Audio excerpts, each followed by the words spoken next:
डर के सोते ही नहीं रात को मिर्ज़ा मुर्तद।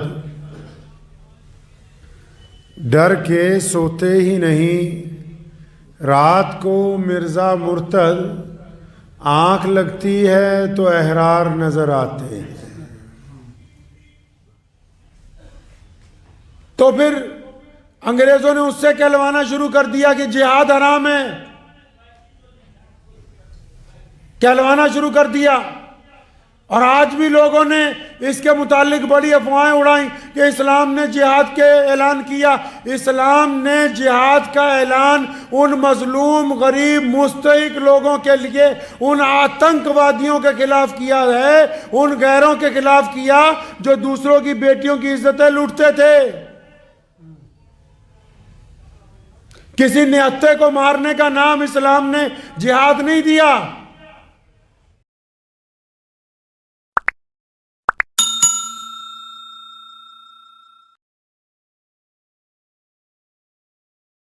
मौलवी का पोता जिसने सबसे पहले मिर्जा कादियानी से पंगा लिया, जिसने सबसे पहले अंग्रेज के गिरेबान में हाथ डाला, जिसने सबसे पहले मिर्जा कादियानी की तकफीर का ऐलान किया, उसी मौलाना शाह मोहम्मद लुधियानवी के पोते मौलाना हबीबुर रहमान लुधियानवी कहाँ पढ़ते हैं? अल्लामा अनवर शाह कश्मीरी के पास। अल्लामा ने जब देखा कि अब हालात बदतरीन हैं, अंग्रेज की साजिश नाकाबिले बर्दाश्त है, तो फिर उसी खानदान के एक बच्चे के कंधे पर हाथ रखा, हौसला दिया, तरबियत की, बात समझाई, साजो सामान दिया, तैयार किया और फिर अंग्रेज के सामने हबीबुर रहमान लुधियानवी की शक्ल में एक दीवार खड़ी कर दी कि ये देखो कि अगर तुम रसूलुल्लाह की नबूवत के खिलाफ साजिशें करोगे तो मेरे शागिर्दों में अब ऐसे लोग मौजूद हैं जो तुम्हें नाको चने चबवा सकते।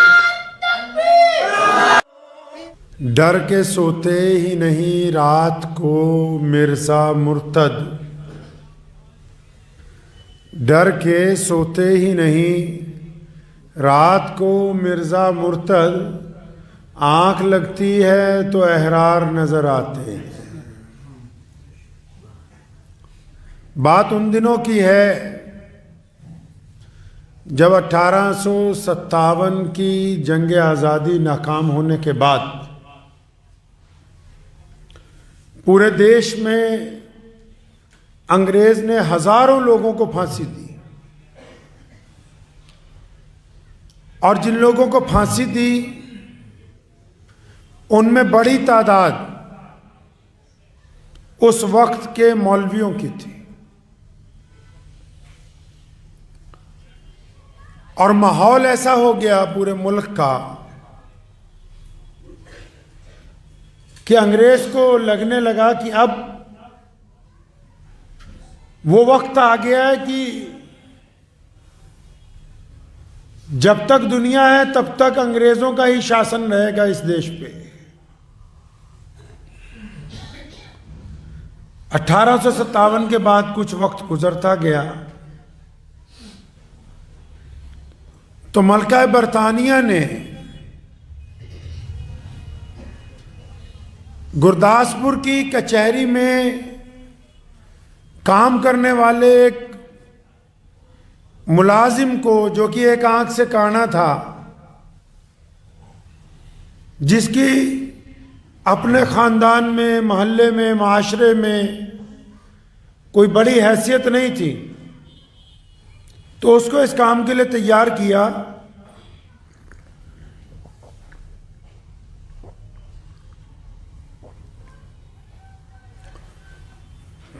कि तुम मुसलमानों के सामने नौज़ुबिल्लाह झूठी नबूवत का ऐलान करो। अच्छा, अंग्रेज इस बात को समझता था कि भारत की जंग आज़ादी में जो हिंदू, सिख, मुसलमान और दलित ये आपस में एक दूसरे के साथ कंधे से कंधा मिला के जो अंग्रेज के खिलाफ लड़ रहे हैं, तो इनमें जो जज्बा नजर आता है मुसलमानों का, इसको किसी तरह पीछे किया जाए। उस काम के लिए अंग्रेज ने जिस तरह आजकल बहुत सारे लीडर धर्म की राजनीति खेलते हैं, अंग्रेज ने भी कई बार उस वक्त में देश में धार्मिक दंगे करवाए, लेकिन उस दौर में लोग समझदार थे, गुर्बत जरूर थी, प्यार ज्यादा था। बड़ी बड़ी इमारतें तो नहीं थी, लेकिन आपस में एक दूसरे को लोग समझते थे। व्हाट्सएप और फेसबुक तो नहीं था, लेकिन गलत बात करने वाले को लोग टोकते जरूर थे। तो अंग्रेज ने जब मुसलमानों की तारीख पढ़ी, ताकि जब भी कोई हुकूमत काम करती है तो पहले तारीख का मुताला करती, जब तारीख पढ़ी तो उन्होंने ये पढ़ा कि बदर से लेके खैबर तक, और फिर खैबर से लेके कैसरो किसरा तक, फिर कैसरो किसरा से लेके उंदुलुस तक, फिर उंदुलुस से लेके फ्रांस की सरहदों तक, फिर बैतुल मुकद्दस फलस्तीन को जहां समुंदर जाकर टकराता है उसकी सरहदों तक उन्होंने तारीख पढ़ी। तो पता ये लगा कि पिछले 1400 साल में जब भी ताकत के साथ, जब भी कुव्वत के साथ, जब भी फौजी ताकत के साथ इस्लाम को, मुसलमानों को गिराने की कोशिश की है, तो 1450 साल की तारीख ये कहती है कि कोई भी फौजी ताकत इस कौम के ऊपर आज तक हुक्मरान नहीं बन सकी, क्योंकि ये अपनी ताकत से नहीं लड़ते, ये अल्लाह के भरोसे के साथ मैदान के अंदर। नारे तकबीर, नारे तकबीर, नारे नबुव्वत, नारे नबुव्वत, नारे तकबीर।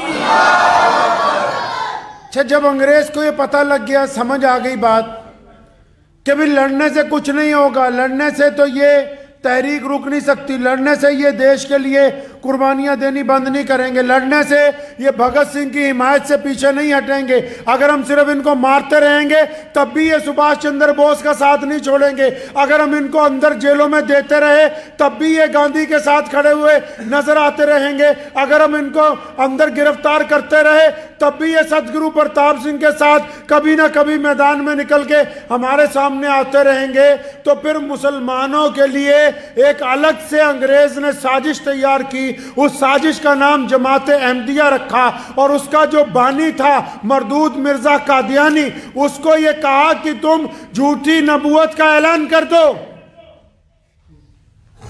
अब सुने, आम लफ्जों में समझ लीजिए, हम लोग जुमे की नमाज पढ़ रहे हैं यहाँ पे, या आप अपनी दुकान पे बैठे हैं, या आप कहीं घूमने गए हुए हैं, कोई भी आदमी, चाहे बड़े से बड़ा अफसर हो, कोई वजीर हो, कोई गरीब हो, कोई भी हो, अपने काम में लगा हुआ है, अगर उसको फोन आ जाए कि जनाब तुम्हारे घर पे आग लग गई, क्या करेगा?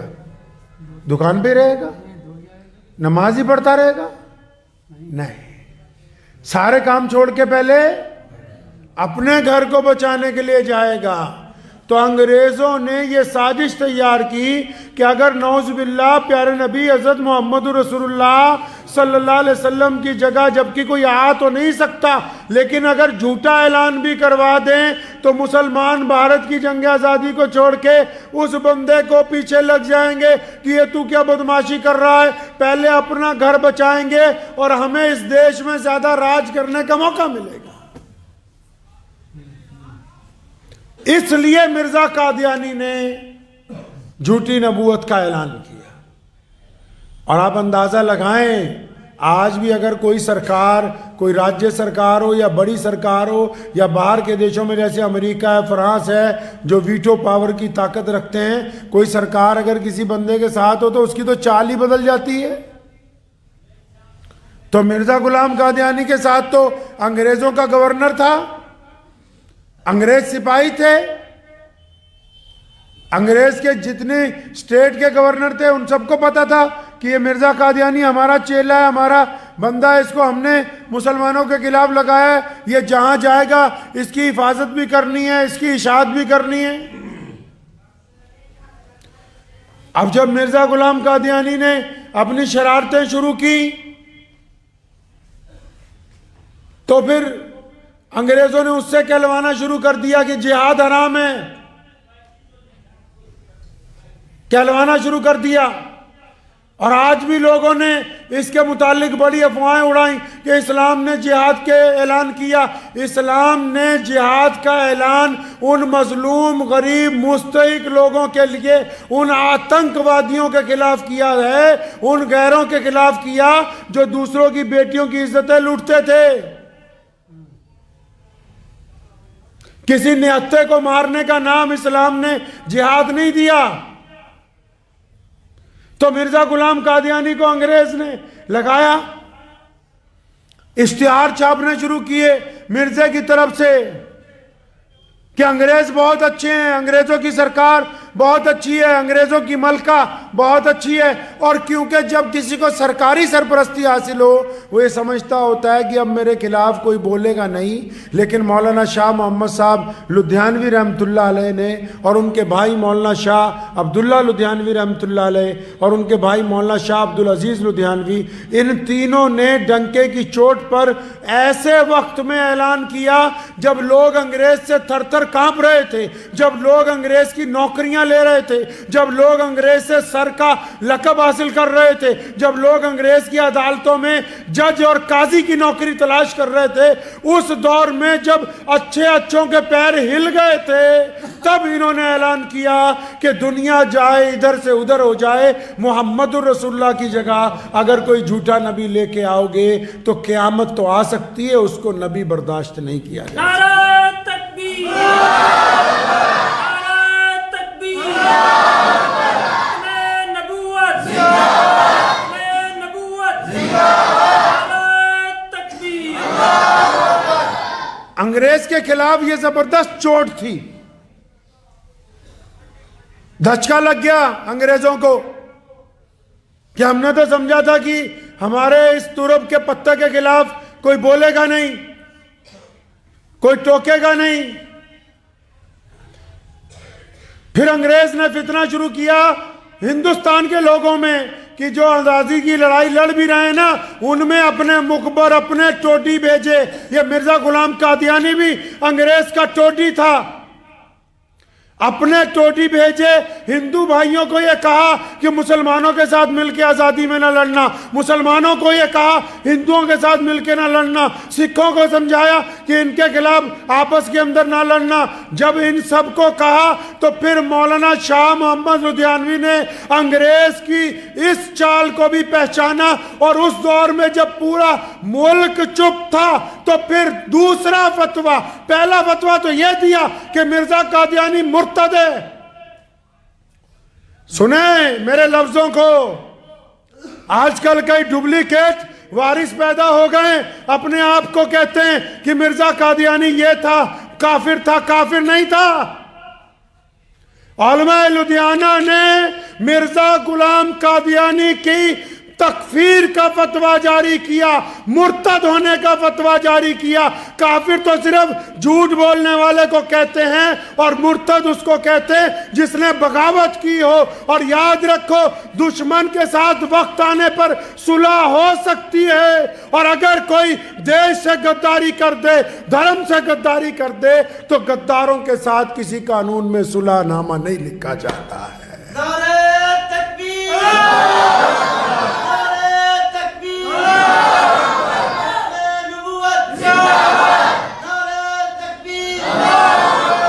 हमारे देश का भी यही कानून है जहां हम पैदा हुए हैं। अगर कोई आदमी कोई चुनी हुई सरकार के खिलाफ बोले तो कोई बात नहीं, अखबार वाले भी खबर छाप देते हैं कि इसने फलां बयान दिया सरकार की नीतियों के खिलाफ। और अगर कोई देश के खिलाफ बोले, अगर कोई अपने ही देश की मिट्टी के खिलाफ बोलने की कोशिश करे, अपने ही देश के कानून को तोड़ने की कोशिश करे, हमारी पार्लियामेंट ये कहती है, हमारा दस्तूर ये कहता है, हमारा आईन ये कहता है कि आप किसी पार्टी की सरकार बनने पर नीतियों की मुखालफत तो कर सकते हो, लेकिन अपने मुल्क से गद्दारी नहीं कर सकते। मिर्जा गुलाम कादियानी और उसके चेले इस्लाम के मुखालिफ नहीं, इस्लाम के और हमारे देश के गद्दार हैं। इस लफ्ज को अपने दिल की तख्ती पर लिख के रखिएगा पहले। खैर, लेकिन मैं किस्सा सुना रहा था आपको, क्योंकि आज मजलिस अहरार को 94 साल हो गए और माशाल्लाह बथेरी जमातें आई चली गईं। अहरार के खून में आज भी वही गर्मी है।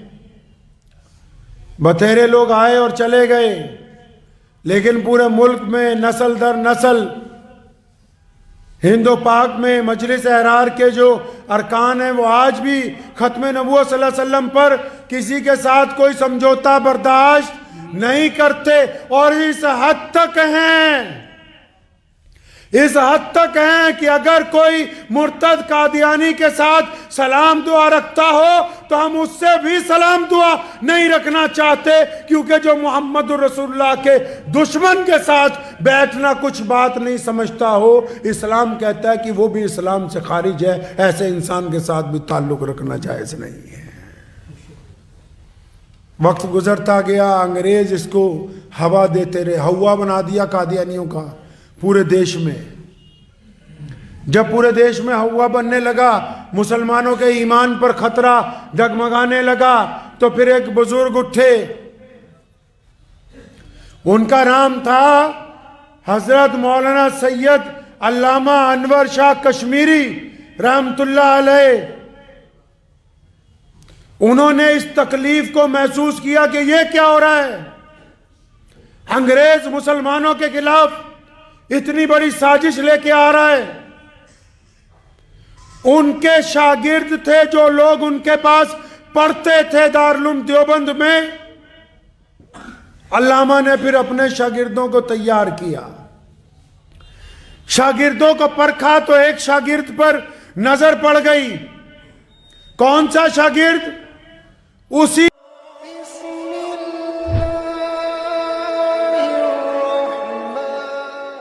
मौलवी का पोता जिसने सबसे पहले मिर्जा कादियानी से पंगा लिया, जिसने सबसे पहले अंग्रेज के गिरेबान में हाथ डाला, जिसने सबसे पहले मिर्जा कादियानी की तकफीर का ऐलान किया, उसी मौलाना शाह मोहम्मद लुधियानवी के पोते मौलाना हबीबुर रहमान लुधियानवी कहाँ पढ़ते हैं? अल्लामा अनवर शाह कश्मीरी के पास। अल्लामा ने जब देखा कि अब हालात बदतरीन हैं, अंग्रेज की साजिश नाकाबिले बर्दाश्त है, तो फिर उसी खानदान के एक बच्चे के कंधे पर हाथ रखा, हौसला दिया, तरबियत की, बात समझाई, साजो सामान दिया, तैयार किया और फिर अंग्रेज के सामने हबीबुर रहमान लुधियानवी की शक्ल में एक दीवार खड़ी कर दी कि ये देखो कि अगर तुम रसूलुल्लाह की नबूवत के खिलाफ साजिशें करोगे तो मेरे शागिर्दों में अब ऐसे लोग मौजूद हैं जो तुम्हें नाको चने चबवा सकते हैं।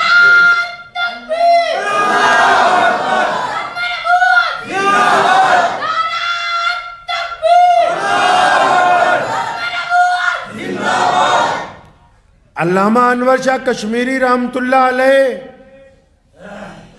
बस यहीं पर नहीं रुके।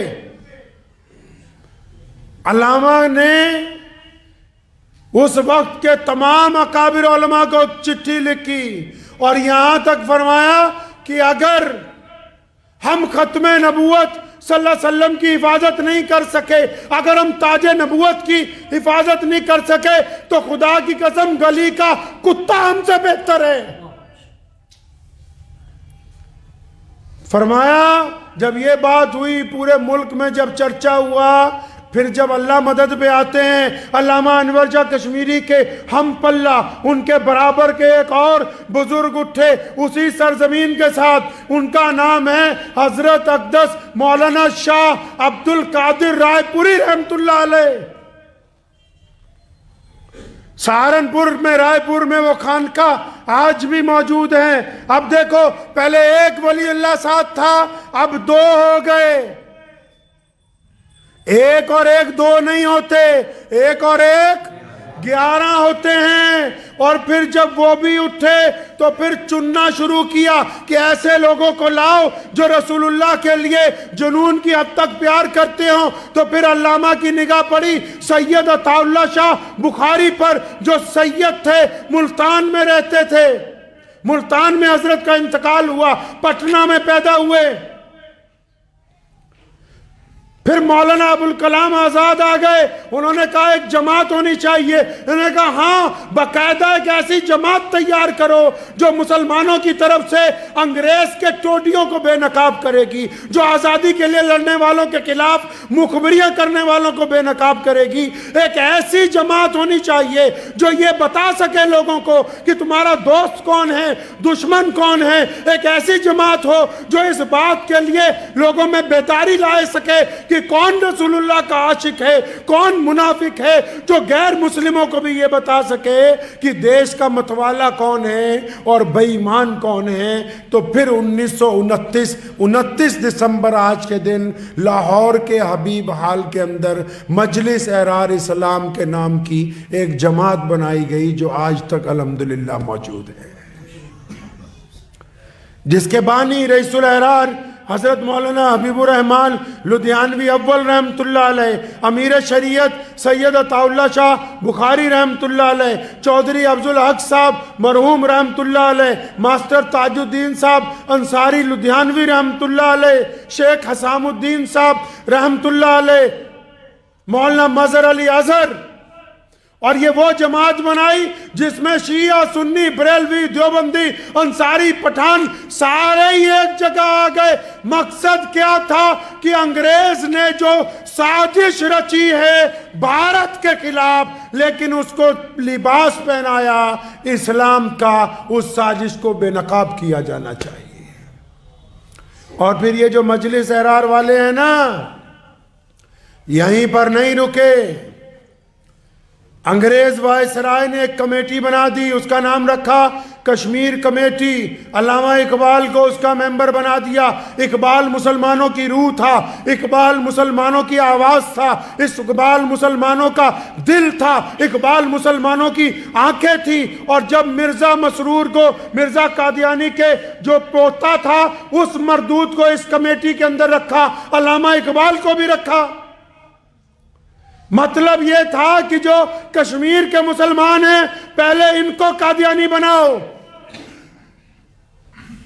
ताकि इनका मजहब तब्दील कर दिया जाए। जब उस कश्मीर कमेटी का पहला इजलास होना था अभी श्रीनगर में, अल्लामा इकबाल लाहौर में मौजूद थे।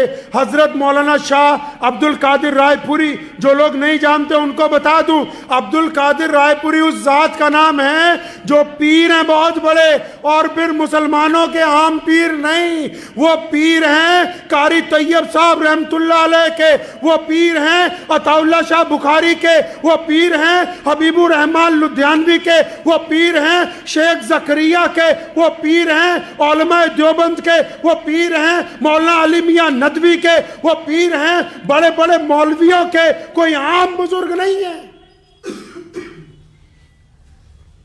हजरत वहां तशरीफ रखते थे लाहौर में। अल्लामा इकबाल मिलने के लिए जा रहे थे उनको, उनके कमरे में से मौलाना हबीबुर रहमान लुधियानवी रईसुल एहरार निकल रहे थे। इकबाल को देखा, इकबाल भी रईसुल एहरार को जानता था, मोहब्बत करता था। मौलाना सलाम, वालेकुम सलाम। इकबाल का जी मौलाना। वो फरमाया पीर अब्दुल कादिर रायपुरी तो तुझसे नाराज है। फरमाया हजरत क्या बात है? हाँ, तूने कादियानियों की कमेटी की मेंबरशिप नहीं ले ली। उसी वक्त अल्लामा इकबाल वापस चले गए। अंदर जाके बाकी मौलवियों ने शोर मचा दिया। हजरत रायपुरी रहमतुल्लाह अलैह को कहा कि वो जो आपका चहेता है ना, जो आपका सबसे करीबी चहेता है, जिसको आप हमेशा सर पर रखते हो, जिसकी जमात का डंका बजाते हो 24 घंटे, उसने अल्लामा इकबाल को नाराज कर दिया। तो क्या हुआ? फरमाया हजरत हो तो अल्लामा आपसे मिलने आ रहे थे। मौलाना हबीबुर रहमान लुधियानवी ने रास्ते में कह दिया कि कश्मीर कमेटी के मेंबर बन गए, कादियानियों की कमेटी के, हजरत तुझसे नाराज हैं। हजरत ने फरमाया सही कहा है। और उधर क्या हुआ? अल्लामा इकबाल अपने घर पहुंचे, कश्मीर कमेटी से इस्तीफा लिखा, अखबारों को जारी किया प्रेस नोट, और वो छप गया। और इस्तीफा लेके हजरत रायपुरी की खिदमत में हाजिर हुए। फरमाया मैं तो उस तरफ हूं जिस तरफ रसूलुल्लाह सल्लल्लाहु अलैहि वसल्लम के गुलाम हैं। ये किस तरह हो सकता है कि मिर्जा गुलाम कादियानी की औलाद भी उसी कमेटी में रहे और अल्लामा इकबाल भी उसी कमेटी में रहे? नारे तकबीर, नारे तकबीर, नारे नबुव्वत।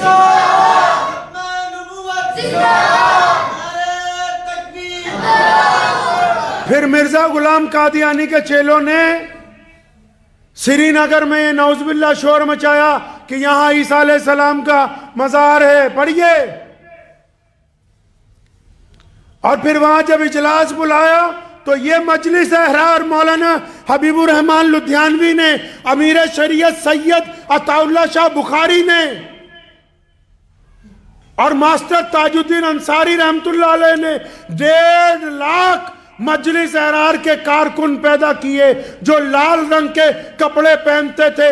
1.5 लाख पंजाब के मुसलमान श्रीनगर पहुंचे, गिरफ्तारियां दी, जेलें भर गईं। महाराजा हरी सिंह नाराज हो गया, मुल्क की रियासतें नाराज हो गई। हैदराबाद के नवाब ने हमारे साथ नाराजगी का इजहार किया कि तुम एक रियासत के अंदर उनके अंदरूनी कानून के अंदर दखल अंदाजी कर रहे हो। अंग्रेज ने तशद्दुद किया, रज़ाकारों को शहीद किया गया, जेलें भर दी गई, लाठियां बरसाई गई।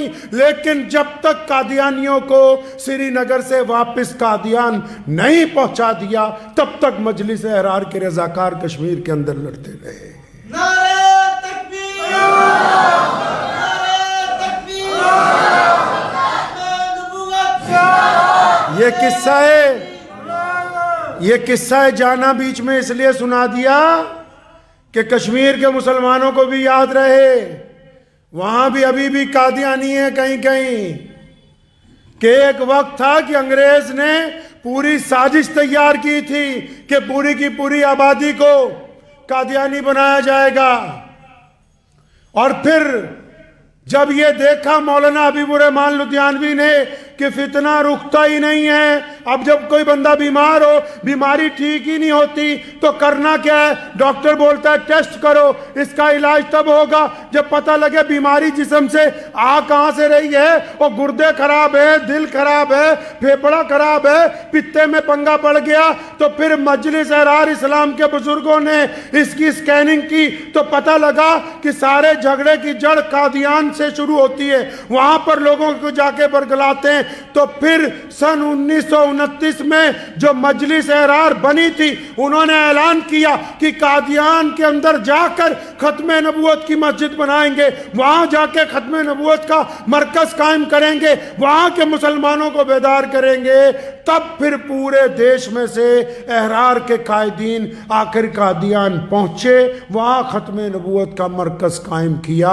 और फिर पूरी दुनिया के मुसलमानों को ये बता दिया गया कि ये जो झूठे कपड़े पहन के मिर्जा कादियानी का नाम लेते हैं, इनका इस्लाम के साथ कोई लेना देना नहीं है।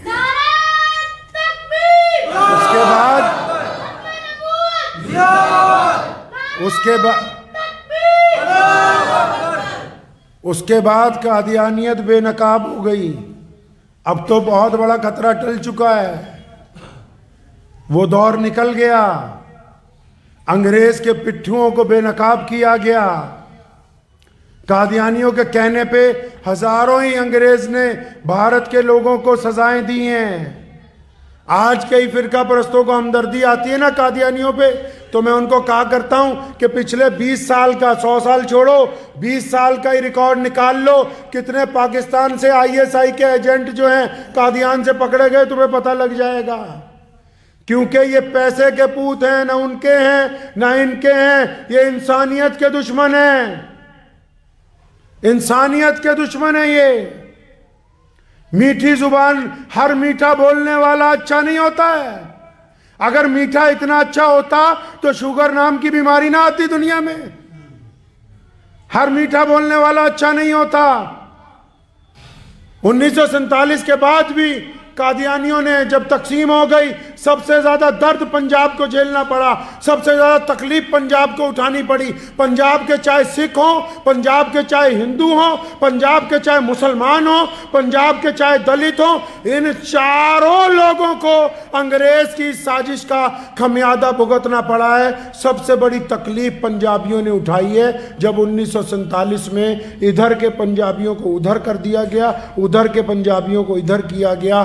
10 लाख लोग जो हैं वो आपस के अंदर शहीद हुए। फिर क्या किया कादियानियों ने? कादियानियों ने फिर क्या किया? पाकिस्तान में अपना हेडक्वार्टर बनाया। फिर उसके बाद क्या किया? यहां कादियान में अंग्रेज़ों को कह के फिर अपना दफ्तर बनाया। क्या किया फिर कादियानियों ने? जब उनको पता लगा पंजाब में से मुसलमान तो चले गए सारे, उन्होंने गरीब लोगों को ढूंढना की शुरू किया। फिर ये पता किया गांव गांव में एक एक दो दो चार चार जो बच गए हों उनको कादियानी बना लिया जाए। वो कहते हैं, कहावत है, अल्लाह ताला का निज़ाम भी है कि फिरौन आता है तो मूसा भी ज़रूर आते हैं। ये अल्लाह ताला का निज़ाम है।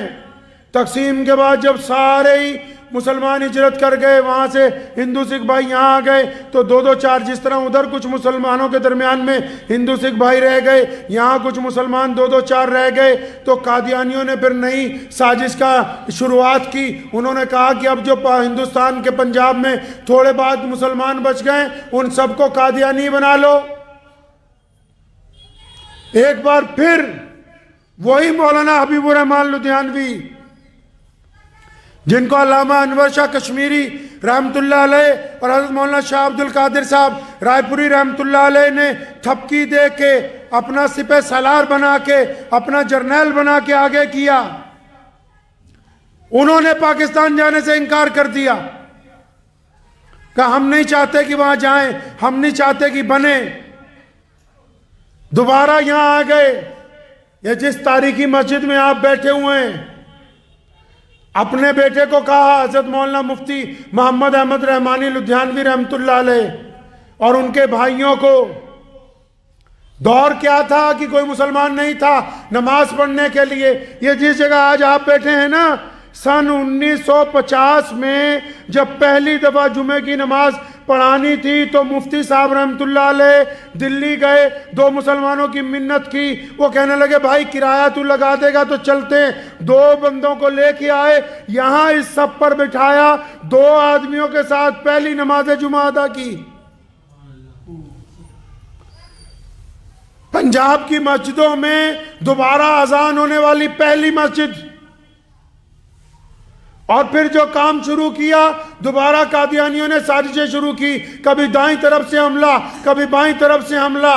लेकिन जो अल्लाह के तवक्कल के ऊपर चलते हैं, जिनका भरोसा अल्लाह पर हो और अल्लाह के नबी अलैहिस्सलातु वस्सलाम पर जिनका ईमान कामिल हो, दुनिया की कोई ताकत उनके मिशन का रुख जो है वो पलट नहीं सकती।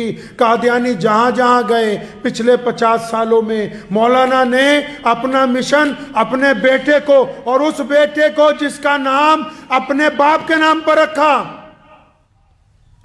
बेटे का नाम अपने बाप के नाम पर रखा, यह सोच के रखा कि जिस तरह मौलाना हबीबुर रहमान लुधियानवी पूरे देश के मुसलमानों का जर्नैल था, अंग्रेजों के दांत खट्टे करता था, अपना बच्चा जब हुआ उसका नाम भी हबीबुर रहमान आगे सानी लगा दिया कि दूसरा हबीबुर रहमान, और यह सोच के रखा कि यह भी शायद अपने दादा की तरह वही कुछ बनेगा। और फिर कहा ना प्यारे नबी अलैहिस्सलाम ने, इन्नमल अमालु बिन्नियात, अमल का दारोमदार नीयत पर होता है। नीयत सच्ची थी, हबीब सानी भी वैसा ही निकला जैसा हबीबुर रहमान अव्वल था। उसी तरह कादियानियों के दांत खट्टे किए, उसी तरह मस्जिदें आबाद की, उसी तरह अंग्रेज से टक्कर ली, उसी तरह फिरका परस्त सरकारों से टक्कर ली, उसी तरह मुसलमानों को आबाद किया।